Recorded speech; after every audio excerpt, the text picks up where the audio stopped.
या भेटीबाबत चर्चा झाल्यानंतर चंद्रहार पाटील यांनी सोशल मीडियावरून स्पष्टीकरण दिलेले आहे। राजकीय जीवनातून बाद करण्यासाठी हितशत्रूंनी खोट्या बातम्या पेरल्याचा आरोप चंद्रहार पाटील यांनी केला आहे।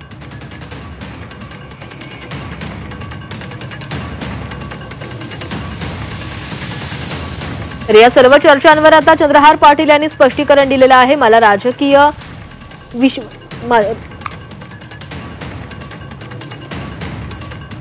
जीवनातून बाद करण्यासाठी अशा खोट्या बातम्या पेरल्या जात आहेत असा आरोप चंद्रहार पाटील यांनी केलेला आहे।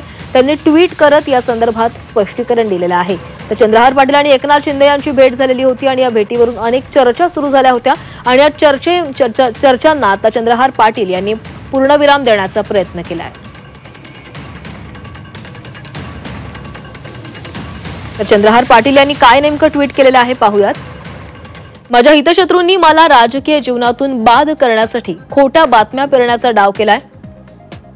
या हितशत्रूंचा बंदोबस्त केलेला लवकरच जनतेला पाहायला मिळेल।